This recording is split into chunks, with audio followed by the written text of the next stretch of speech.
Neste vídeo farei um breve resumo dos 24 processos judiciais contra o ex-presidente Lula, apontando as supostas razões dos mesmos e, ao mesmo tempo, mostrando as razões pelas quais Lula foi absolvido de todos eles. Apresentaremos de início uma introdução sobre todo o processo de calúnias e difamação que levaram Lula à prisão, mas também apresentaremos as decisões da justiça brasileira que absolveram Lula das 24 mentiras construídas por Moro, Dallagnol e seus pares contra o ex-presidente. Antes, porém, peço a você que se inscreva no canal, deixe um like e compartilhe esse vídeo com seus contatos nas redes sociais. Vamos aos fatos. Você lembra que o ex-presidente Luiz Inácio Lula da Silva sempre afirmou que jamais aceitaria trocar sua dignidade por sua liberdade. Lula passou 580 dias presos, injustamente, vítima da perseguição jurídica e midiáticas com fins políticos, que o manteve fora das eleições de 2018. Mas o tempo, o velho tempo, senhor da razão, encarregou-se de provar, ponto a ponto, a inocência de Lula. Foram 24 processos entre os anos de 2016 a 2021. A defesa do ex-presidente provou a inocência de Lula em todos eles. Foram 24 vitórias judiciais em absolutamente todos os processos que eram movidos contra Lula. Além disto, na terça-feira, 22 de março de 2022, o Superior Tribunal de Justiça determinou que o ex-procurador Deltan Dallagnol, aquele do PowerPoint, terá de indenizar Lula por danos morais. No início de março de 2022, o STF suspendeu a última ação penal contra Lula, referente ao caso dos caças Gripen. Esta ação penal fora a 24ª contra Lula. Foi também sua 24ª vitória na justiça, coisa que a imprensa tenta esconder e a rede de fake news e de mentiras bolsonaristas faz questão de distorcer. O tribunal acolheu os elementos apresentados pela defesa do ex-presidente e reconheceu que a ação penal fazia parte do plano Lula, ou seja, o plano dos integrantes da extinta Lava Jato para condenar e prenderem Lula. Este plano foi, na verdade, mais uma prova do lawfare, o uso estratégico do direito para fins de deslegitimar, perseguir, prejudicar ou aniquilar um inimigo. Ficou reconhecido pela justiça que a decisão do Brasil de adquirir os caças não teve qualquer intervenção de Lula, muito menos que fosse ilegal. A recomendação para a compra dos aviões foi feita pelas Forças Armadas, por meio da Força Aérea Brasileira. Vale lembrar que todos os processos que tiveram envolvimento do ex-juiz, ex-ministro de Bolsonaro e agora também ex-candidato a presidente, o Sérgio Moro, foram anulados devido à suspeição de Moro para julgar os casos e porque o ex-juiz não poderia ter julgado Lula em Curitiba, de acordo com o acórdão do Supremo Tribunal Federal. Moro foi parcial, suspeito e atuou contra Lula, o que configurou o processo de ilegibilidade em todas as instâncias nos casos em que o ex-presidente foi julgado fora de Curitiba. Ele acabou absolvido ou as acusações foram rejeitadas pela ausência de prova. Além disso, a Vaza Jato mostrou as mensagens trocadas entre o ex-procurador Deltan Dallagnol e seus pares, também no âmbito da Operação Lava Jato, que confirmaram que foram criadas acusações falsas em série contra o ex-presidente, como parte de um plano para difamá-lo e sobrecarregar sua defesa. Este era o chamado o plano do Lula. Lula foi absolvido da principal acusação que a Lava Jato fez contra ele, que era de liderar uma organização criminosa. Naquela denúncia esdrúxula, que ficou conhecido por causa do PowerPoint, a justiça considerou a acusação com viés político e a sentença foi tão forte que o Ministério Público sequer recorreu. Algumas pessoas de má fé, em sua maioria ligada ao jogo sujo do Bolsonaro e do Sérgio Moro, dizem que os processos foram apenas anulados e, portanto, não se pode dizer que ele é inocente. No entanto, a verdade é preciso ser dita. Preciso lembrar que, sem condenação, a presunção de inocência segue intacta.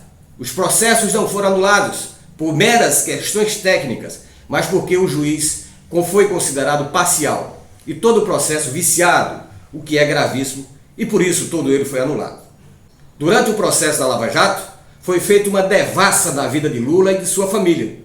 Não faltaram oportunidades aos acusadores de provar aquilo que continha em suas denúncias. E mesmo assim, nada foi encontrado. Portanto, as tentativas de incriminar também a família de Lula não foram comprovadas. Para se ter uma ideia da perseguição a Lula, na sentença que o condenou à prisão, Sérgio Moro sequer comprovou o crime de Lula. Na sentença, o crime apontado por Moro foi crime indeterminado. Sim, Moro julgou e condenou Lula por um crime que ele mesmo não soube dizer qual era. Lula é inocente e está livre porque, finalmente, a justiça foi feita. Veja a seguir o resumo dos 24 processos contra Lula e veja também que Lula foi absolvido de todos eles. Vamos ao primeiro caso. O primeiro caso foi o triplex do Guarujá. A defesa provou que Lula nunca foi dono, nunca recebeu, nem foi beneficiado pelo apartamento do Guarujá, que pertencia à OAS e foi dado em garantia por um empréstimo na Caixa.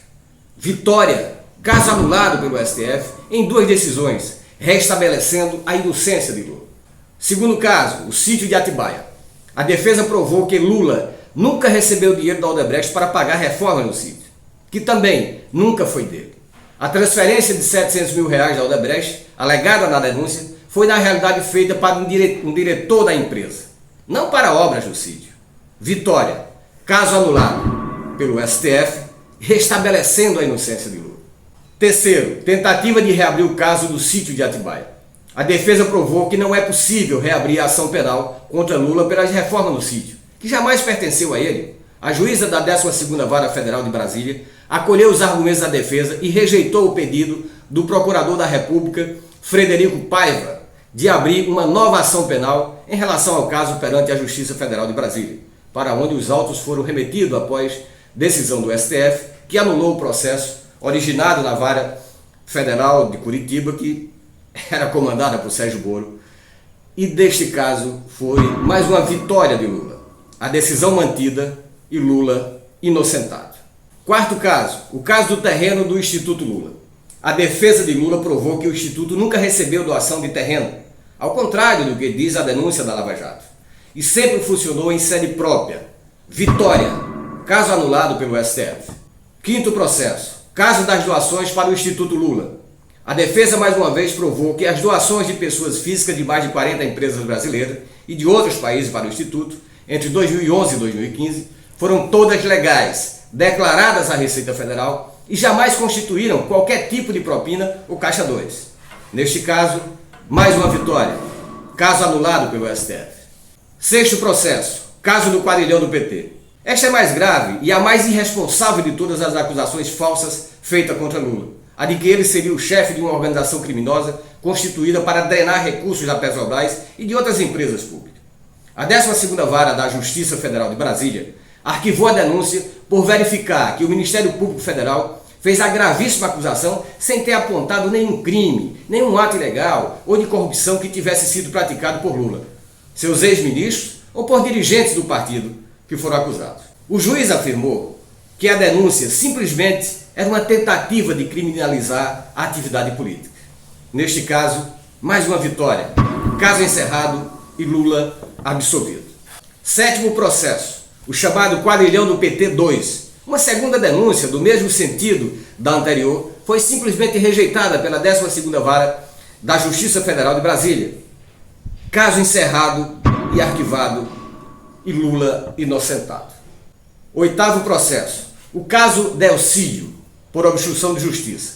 A defesa mais uma vez provou que era falsa a delação do ex-senador Delcídio do Amaral. A denúncia era tão frágil que sequer houve recurso da acusação contra a decisão da 11ª Vara da Justiça Federal de Brasília, que absolveu Lula.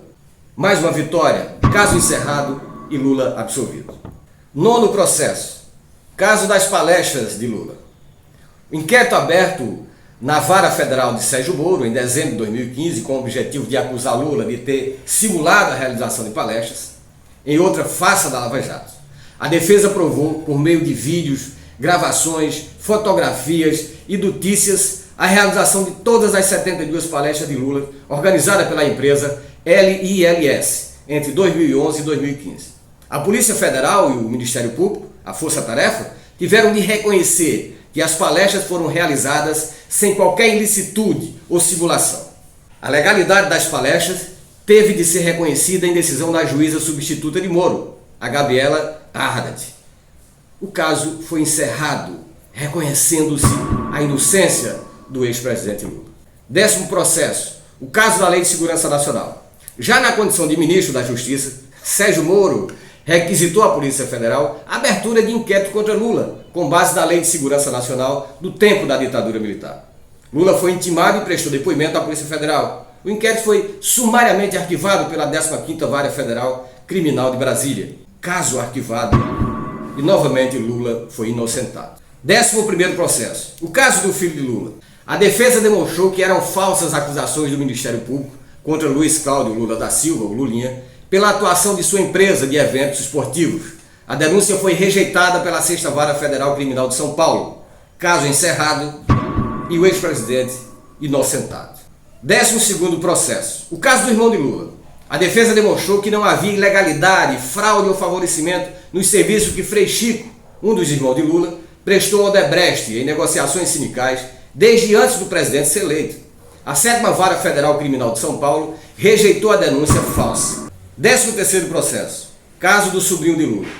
A defesa provou que não houve irregularidade, ilegalidade nem favorecimento da subcontratação de uma empresa de um sobrinho do ex-presidente para uma obra na Odebrecht, que foi realizada em Angola e que Lula não recebeu qualquer valor decorrente dessa relação contratual.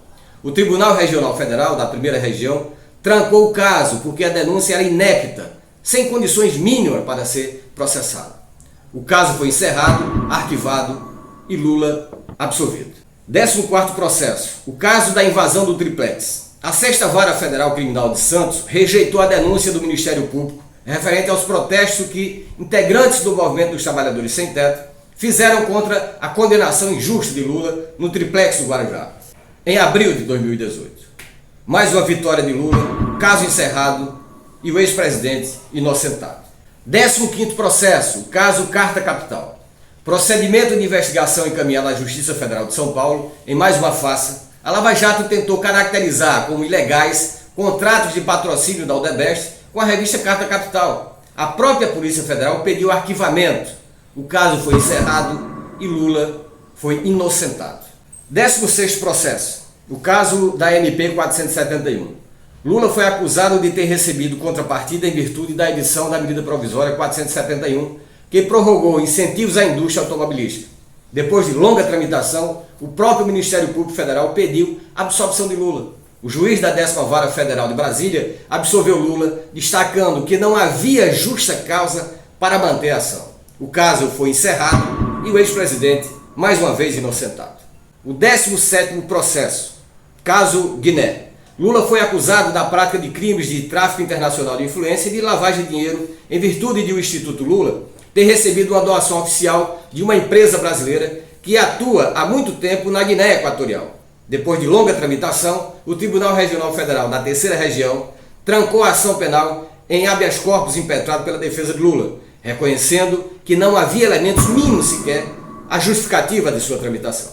18º processo, o caso BNDES Angola. Denúncia baseada na ação penal conhecida pejorativamente como Quadrilhão do PT, em que Lula foi absolvido sumariamente a pedido do próprio Ministério Público Federal. A ação sem provas também utilizava elementos provenientes de Curitiba, declarados nulos pela decisão do STF, que reconheceu a suspeição do ex-juiz Sérgio Moro. A ação penal trancada e imediatamente encerrada. 19º processo, o caso Costa Rica-Léo Pinheiro. Investigação instaurada a partir da delação premiada de Léo Pinheiro, que inicialmente acusava Lula de ter realizado tráfico internacional de influência na Costa Rica para favorecer a empresa OAS. Nenhuma pessoa ouvida pela Polícia Federal confirmou a absurda versão apresentada por Léo Pinheiro no momento de sua delação premiada. O próprio executivo negou qualquer pagamento de vantagem devida ao ex-presidente Lula, em novo depoimento e em declarações de próprio punho. Investigação trancada por falta de prova e de bases legais. 20º processo. Segunda tentativa de reabrir o caso Sítio de Atibaia. A 12ª Vara Federal de Brasília voltou a rejeitar o pedido do Ministério Público Federal para reabrir o caso do Sítio de Atibaia por falta de provas. Uma vez que as provas utilizadas pela acusação são as mesmas fabricadas pela Lava Jato e já consideradas nulas pelo Supremo Tribunal Federal. A Justiça acolheu os argumentos da defesa e rejeitou o pedido do Procurador da República, Frederico Paiva, para abrir uma nova ação penal em relação ao caso, perante a Justiça Federal de Brasília, para onde os autos foram remetidos após decisão do STF, que anulou o processo originado na vara de Sérgio Moro, em Curitiba. Vitória de Lula, decisão mantida e Lula inocentado. 21º processo, o caso da sonegação de impostos sobre imóveis alheios. Neste inquérito, Lula era acusado de não pagar impostos sobre reforma no triplex do Guarujá e no sítio de Atibaia. O interessante é que nenhum desses imóveis era de propriedade do ex-presidente. O inquérito baseava-se nas provas forjadas pela Lava Jato, consideradas nulas por decisão do STF. O próprio Ministério Público Federal concordou com os argumentos da defesa e a primeira vara federal de São Paulo, de São Bernardo do Campo, em São Paulo, arquivou o caso por falta de provas. 22º processo, caso dos filhos de Lula. O inquérito acusava Fábio Luiz, Marcos Cláudio e Sandro Lula da Silva, 3 filhos de Lula, de suposta sonegação de impostos por pagamento feito entre suas empresas. O inquérito se baseava em supostas evidências forjadas no âmbito da Lava Jato. O próprio Ministério Público Federal concordou com os argumentos da defesa e a 5ª Vara Federal Criminal de São Paulo arquivou o caso por falta de provas. 23º processo, arquivamento do caso do triplex do Guarujá. A Justiça Federal de Brasília encerrou definitivamente o caso e determinou o arquivamento do processo sobre o triplex do Guarujá. O Ministério Público não ofereceu nova denúncia do caso porque foi incapaz de juntar provas que corroborassem sua tese acusatória. Lula venceu mais um. 24º processo, a este referente ao caso dos caças Gripem. A robusta decisão do STF acolheu os elementos apresentados pela defesa do ex-presidente e reconheceu que a ação penal fazia parte do plano Lula, engendrado por integrantes da extinta Lava Jato. Mais uma prova do intenso lawfare de que Lula foi vítima.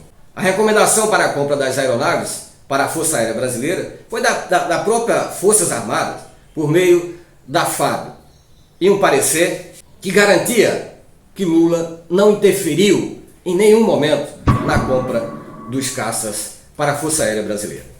Como se vê, foram 24 processos, todos eles, absolutamente todos eles, vitória de Lula. Como disse o ex-presidente, vou provar minha inocência. O tempo mostrará que aqueles que me acusam são de fato os criminosos. E é isto. Lula livre. Não há absolutamente nenhum processo contra ele. Em todos eles, ele foi inocentado. Lula livre.